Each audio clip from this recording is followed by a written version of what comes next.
If you use AI to write student feedback and they think it came from you, who's being dishonest? Today on Thought Leader Thursday, we're discussing the honesty crisis. This is the 10-Minute Teacher Podcast with your host, Vicki David.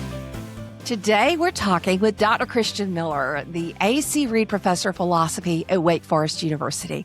For over a decade, he's led some of the largest research projects on honesty and moral character ever funded, including the Honesty Project and the Character Project. His new book is called The Honesty Crisis, and it will be out May 19th, 2026. We're going to talk about something that every teacher and administrator and every college professor is feeling right now, what honesty means in the age of AI and how it's under threat in our classrooms from both sides of the desk. So, Christian, thanks for coming on the show. Great to be with you. I really look forward to our conversation. What do we do about honesty and where has it gone, especially in the age of AI? And some people just say, oh, it's always been this bad. As a teacher who's been teaching 24 years, I'm not convinced. What do you think? On the historical question, I'm not convinced either. I mean, student cheating has been around forever. That's nothing new. That's nothing we haven't heard before.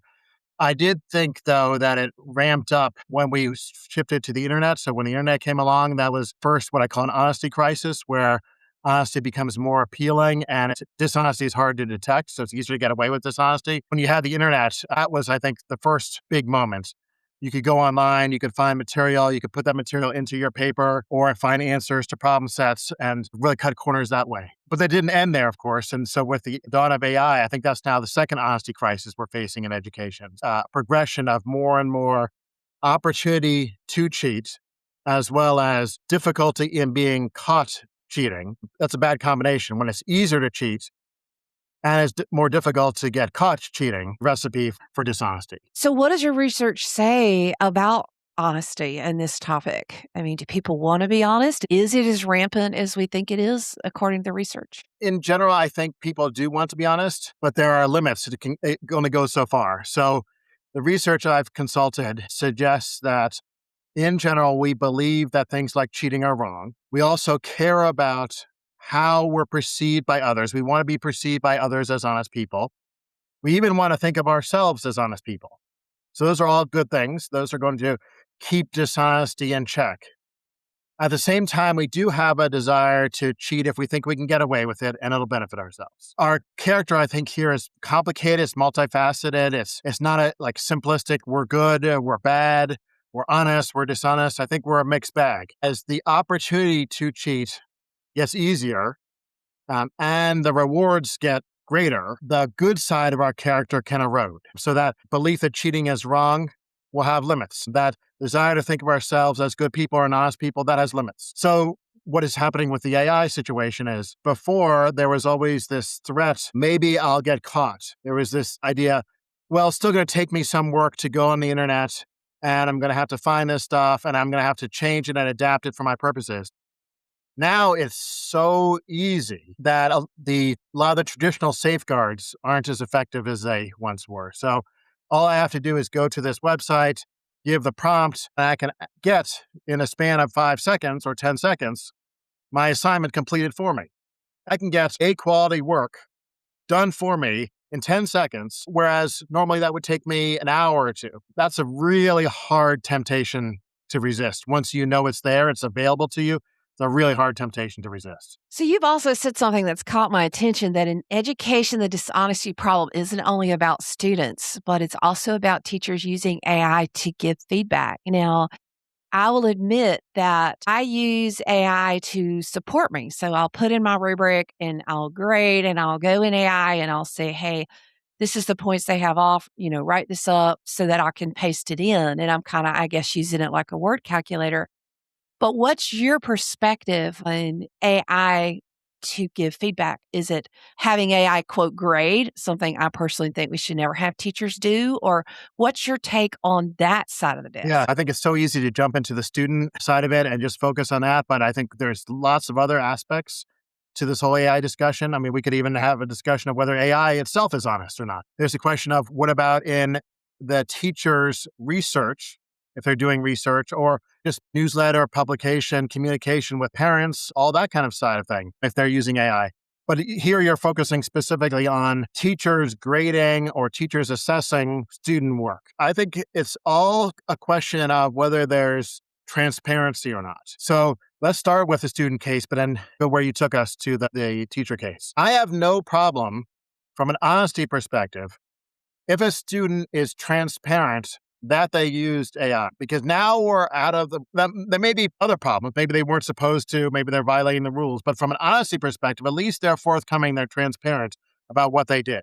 If they don't do that, if they present their work as if it were their own, with no disclosure when it wasn't, then that actually meets the definition of plagiarism. So they're using another source to produce the work, and they're taking credit for that work themselves. That's just a kind of standard example of plagiarism, whether that's plagiarism from the internet, whether that's plagiarism from another student's paper, whether that's plagiarism from AI, it still counts as plagiarism, and plagiarism is dishonest. Now we shift to the teacher case. If the teacher says, look, I'm going to assess your work using the help of these tools. Some of my communication with you is going to be generated by AI to help save some time of writing these emails or whatnot. Might be other ethical questions that arise, but there's no, in my mind, question about honesty. Here's where I think it gets quite tricky. So the student gets the paper back. On the paper are some typed comments or somewhere there's this feedback. The feedback is AI generated. The student isn't told that. It looks like it's coming from the teacher. That's what any reasonable person would have assumed. It's not. Right. They're actually being dishonest towards the student. If that were to be discovered, that would be a violation of trust. And I think erode the trust in the classroom, which is very important to have. Our policy at our school is that some AI feedback tools are allowed, but with complete oversight by the teacher and complete transparency to your students. So if I have a massive project and I have AI quote looking at it or whatever and supporting me as it's a huge project, I always say, okay, students, I've reviewed this. This is the grade that I've given you, but I did use AI in portions of assessing this for you. So if you have any questions or issues, I want you to look this over and bring it back to me. Is that how we should handle it, or should we just not even use it at all? Well, as far as an honesty perspective, I have no objection to that at all. You're being very transparent. You're being very clear. There's a larger question of role modeling beyond honesty. How should we think about a good person? How should we become better? And one really important idea is role modeling good character in front of other people if you want to try and inspire them to be good themselves. So the point here is transparency, that's great. No problem with honesty. Now, if you're saying that to the students, they're going to naturally have the thoughts, well, if you're using that, why can't I? And of course, in my classroom, they can, but yeah. Yeah, so but many that wouldn't be allowed. So if it's perceived as in any way a double standard or hypocritical, like you're not letting us use it, but you're using it, why not let us use it too? That's going to create problems. So instead, if the idea is I'm going to role model, look, I know these tools are available. I'm not going to use them. I'm going to instead pour myself into grading this paper using my own knowledge and experience and skills. And it might be not as reliable. So I want you to come to me if I made a mistake or whatnot.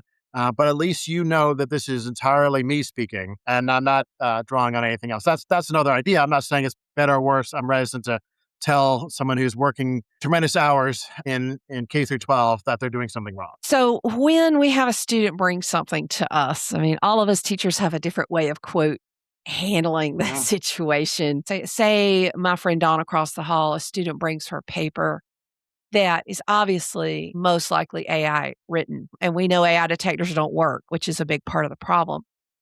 Is there any research on the best way to handle that possible dishonesty issue? I have a couple of things to say here that are going to be controversial. And I'll just flag that. And, listeners, please, feel free to take it for what it's worth. On the detector front, I would have agreed with you maybe even a year ago or 2 years ago. And I know you've had past guests talk about this too. Recently, there seems to be a bit of a change, a pivot.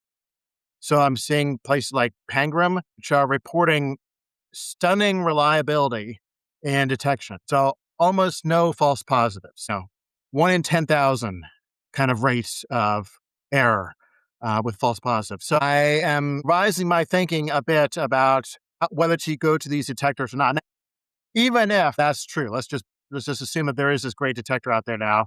Still, I think we want to have some valid concerns about using it. One is it's not 100% reliable. Even if it's 99.99% reliable, it's not 100%. So there's questions of whether it's going to meet the threshold for punishment of the students, especially in my case at a university.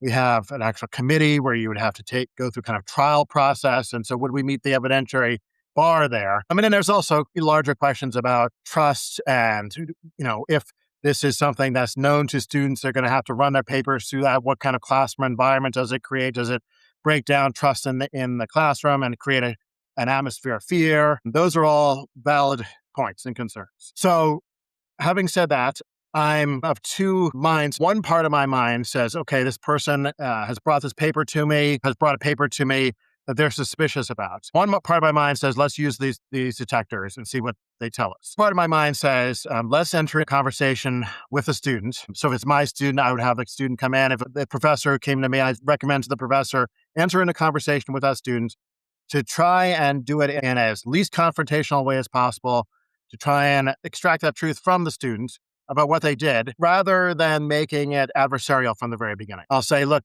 a student comes into my office, read about this paper. How did you write it? Walk me through the steps. Can you explain this idea? This wasn't something in the class material. Where did this come from? How did you learn about this? At some point, often they will say, I admit I use some other source. If they do that, then I tend to be quite lenient. I will not take them to any kind of hearing. I'm not going to get other people involved. I'll say something along the lines of, look, there has to be some kind of consequence for this, but I'm not going to fail you for the class. I'm not going to sack you for the entire grade. Your grade will take a hit, but let's learn from this, rewrite the paper, and give you a second chance. They were honest. So in the detection, my students are pretty open and honest. We've had conversations about humanizers, right? Students will, whatever AI tool of their choices, generate or use it. And then they'll pull it into a, quote, humanizer, which supposedly makes it undetectable. And then they'll run it through whatever AI detection tool they know people are using until they get a paper. So while a detection service may have false positives, I guess my question is always what you can't test, which is the false negatives, right? Like that's the big unknown here, because all it takes is one or two getting away with it, telling all their peers they're getting away with it, to discredit any AI detection tool we could try to use. We want to make this easy. It just doesn't feel like an easy solution, and it is a crisis. I agree. If you wanted the magic solution, I'm not going to have it. Also confess, I struggled the most about this, and I don't have an answer, and this is what keeps me up at night, is when we get to more advanced classes, and this would apply, I think, in middle school and high school, not just in college. Intro classes are one thing. More advanced classes are another. In my case, I'm a philosopher, teach majors level philosophy classes. How can I not have papers which I want my students to reflect on the topic, do a lot of thinking, construct an argument, raise objections, respond to the objections, do all that kind of work, which you can't really cram into 50 minutes of class? How can I take that away from them and still think that I'm doing a good job teaching them and giving them the skills that they need as philosophy majors or proficient students in English or history? I don't have an answer to that, and it keeps me up at night. We have to be honest with ourselves about the state that AI has put us in with education. Because if we can't discuss these honestly and say, hey, I'm not buying the line of the tech companies that AI is going to fix everything. AI has broken a lot of things, and a lot of us K-12 have moved to oral conversations. My AP class, they have to be able to defend every line of code verbally on the spot. But then part of my struggle with the handwritten papers, we're doing that too, is that when you have a student who is dysgraphic and dyslexic, as I do in my own family, and struggles with written expression, those students literally and legally need technology to be able to help them to truly express themselves in the world. And then there's the piece of entry-level jobs are going away in lieu of jobs where people can manage AI. They have to be able to manage AI agents, is where we're heading, and know how to do that type of work. So we really are in a conundrum, aren't we? We are. So I have a similar situation in my family, so I'm very cognizant of that. You could make the quick point, but it's not completely satisfactory that there's one thing and it's a different thing of using a computer with internet access. We have ways of shutting off or blocking internet access, so at least they have the typing tools and the spell check and whatnot without the option of going somewhere else for help. But that's not a completely satisfactory point. I agree with you also on, well, at my level of college here, doing a disservice if we're not providing an opportunity to the students to make use of these tools, because then they'll be at a disadvantage when they get out in the job world. I don't know about that. I mean, I think they have plenty of opportunity to use this on their own, and they're using it all the time anyway. And at least in my world of the humanities, I don't see, I mean, maybe it really varies by field. So maybe I should qualify what I say. My business students would be different, or my science students would be different. Maybe I have to go field by field. I'm not so sure that my humanities students are at a disadvantage if I say, look, I don't want you to use this stuff for my philosophy papers. I think they're going to have plenty of opportunity to use it for other things. Maybe I'm here being naively optimistic, but I don't want to think that I'm disadvantaging them by discouraging them from using it. So, Christian, what is your goal for the book, The Honesty Crisis? The book is larger in scope than just education. So it's talking about 6 different areas of society where I see honesty crisis happening, and education is only one of them. Others include things like deep fake videos, political misinformation, celebrity, even religion. I talk about things like sermon plagiarism. So I'm worried about honesty crisis popping up all over the place. I guess my goals would be threefold. One, just appreciate what honesty is in the first place, get a better handle on what it is to be an honest person. It's actually quite interesting and more nuanced and complex than you might have thought. It's not just a matter of don't tell lies. It has way more richness to it than that. So greater appreciation of what honesty is, greater appreciation of where it's eroding in society, places we might not even have paid attention to. AI in the education case is an obvious one. Some are more subtle. Lastly, a kind of feeling and a motivation to do something about it. Not only now I'm better equipped, I'm more knowledgeable about this, but I'm also inspired to change my life and work towards change in other people's lives to address these honesty crises. There are things we can do concretely, and it's really important that we do them because honesty is our most treasured virtue. When it erodes, terrible things tend to happen in society. So it's worth fighting for. Honesty is worth fighting for. As an educator, I want to believe in the integrity of what's happening in my classroom. I mean, we don't want to give our lives for something that's pretend, that's fake, that's not real. And we know that people struggle with, what do I believe in the world anymore?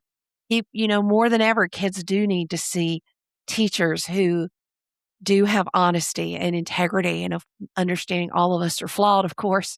But as I say to my kids, when you mess up, fess up. So we've been talking with Dr. Christian Miller. The book is The Honesty Crisis.